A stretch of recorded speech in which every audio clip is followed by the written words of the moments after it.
to step in and stop this action. If nobody else is going to do it, that is the job of Raul Caiz Sr., who does it immediately. He gets in there and he protects the fighter, because that is the primary job of any referee, the integrity of the fighter, to give him the opportunity to fight another day. And tonight was not the night for Francisco de Vaca. We knew that he was at a disadvantage again.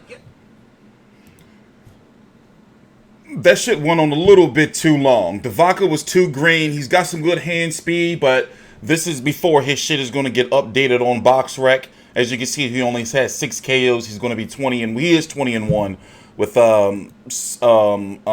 6 KOs.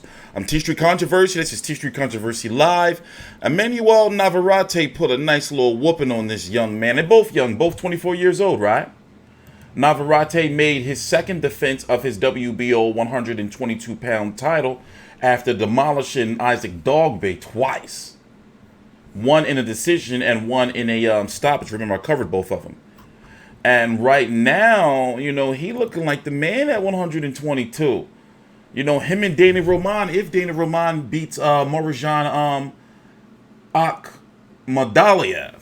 I'm trying to learn how to pronounce that faster. That's going to be taking place on the Devin Haney, Zaire Abduliev card over on the Zone in just a few weeks, September the 13th, the day before ESPN's next major fight. In fact, it is their next card, right? The Tyson Fury Otto Wallin fight. So Navarrete, you know, he's relentless. That lead uppercut he got, you know, as he gets older and slows down, if he has a bad camp, that shit could be the end of him. You know, but overall, like, dude is a problem. And I'm going to go ahead and say it. I'm going to go out on a limb. I like Danny Roman, but I'm sorry. Damn, bro. But I'm sorry. I have him beating a Danny Roman with this style. Now, Ray Vargas, his mandatory is Guillermo Rigondeaux. Let's see, like, Navarrete has options. Because luckily, none of the champions, this is one of those situations where none of the champions are Al Heyman fighters, and they all can fight each other. Ray Vargas, a Golden Boy fighter. Golden Boy fighters fight top-ranked fighters and fight the Zone fighters. Dana Roman is the Zone matchroom fighter, so he can fight Golden Boy or top-ranked fighters. Emanuel Navarrete, I mean, look at Jose Ramirez versus Maurice Hooker.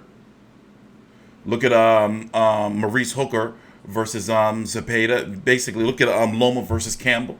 So we know that these promoters can work together. So right now, they're on the same timeline for we can possibly see a Navarrete versus a Dana Roman or a Ray Vargas.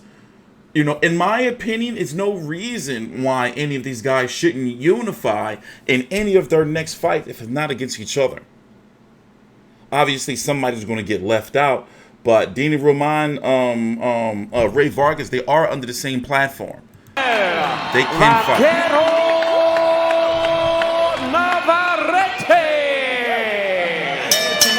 Emanuel Navarrete stepped into this building knowing he needed a big performance. The great Mexican legend come here to make a name for themselves with knockouts. He did that tonight. He will speak with Christina Poncher when we return after a couple minutes right here at the Bank of California. All right, so we got some time to talk. So yeah, you know, it can happen. It can, you know, it's possible. You know, I wish that I was using the old program I was using where I will be able to pause this, and because it's real time right now, I can't pause or anything. It's 11:36 p.m. Eastern Standard Time, August the 17th, 2019. I'm watching UFC, but the reason I have it on pause on ESPN Plus pay-per-view as well. Because if I play it or if I try to do a transition, you know, it's probably going to freeze and, you know, crash and maybe mess up my video. So as I was saying, look at the rankings. Look at the rankings of the 122-pound division. When you're a champion, you have to fight somebody in the top 15 of your sanctioning body. And right now, you know, he fought Francisco. There's really nothing like there, you know, outside of him getting fights just to keep building up his profile. But once again, Dana Roman is fighting on September the 13th in a fight I'm highly looking forward to against Maurizan Akhmadaliev. And I know I probably butchered that shit. This is the card right here so far. Very good matchroom card.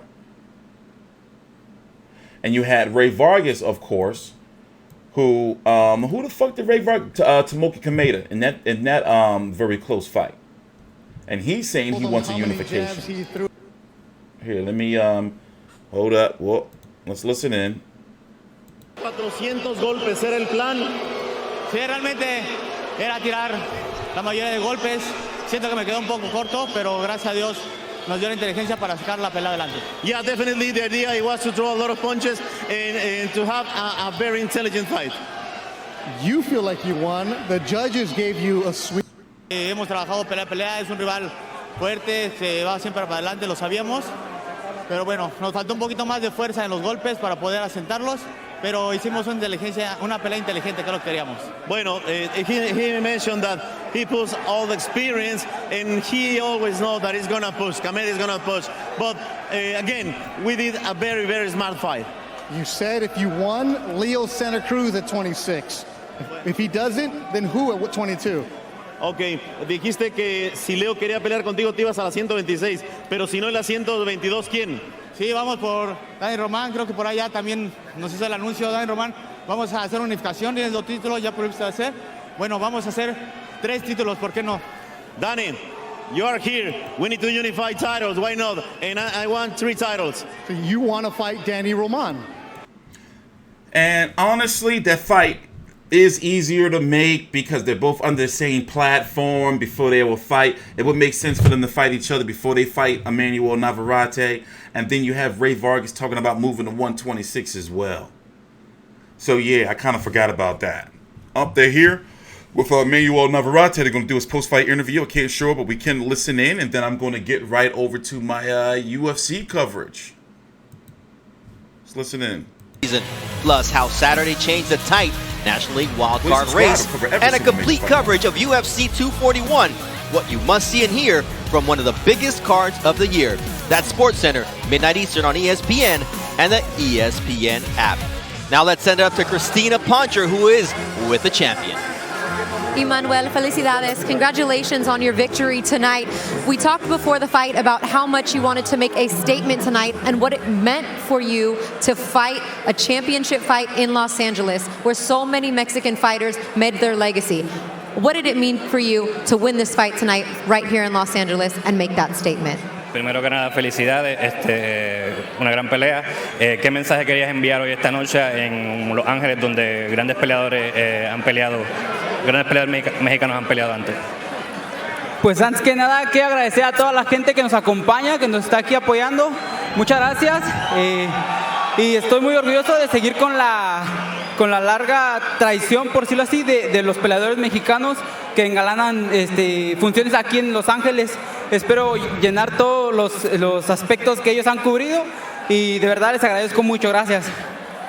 First of all, I want to thank all my supporters, and second of all, I want to say I want to continue the tradition of boxing, Mexican boxing in LA. I want to fill up arenas, and I want to achieve the same thing that Mexican legends did here. All right, who is next for you, Emanuel? ¿Quién es el próximo para ti?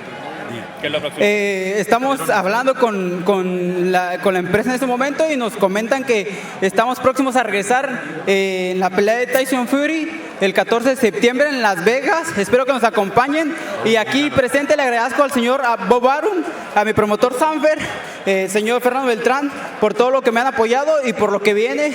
De verdad, muchas gracias. Y espero que me sigan acompañando y apoyando también como hasta ahorita. Muchas gracias. Right now we're talking to the company about what's next for us, and we want to announce that we're talking about being back in the September 14th card that's going to headline Tyson Fury. I want to thank Bob Adam for the opportunity and also Sam for everything. Well, Bob, he's right here, so let's ask the man. What do you think about bringing him back already September 14th on the Tyson Fury undercard, Mexican Independence Day weekend? He is Mexican. He's proud to be Mexican. September 14th is Mexican Independence Weekend, and the best fighter in Mexico will be there defending his title. Congratulations. All right, we'll see you guys soon. Bernardo? All right, we've got a date. Tyson Fury's in the house. Emanuel Navarrete's in the house, so we got no answers. What about a unification? For fuck's sakes, mates.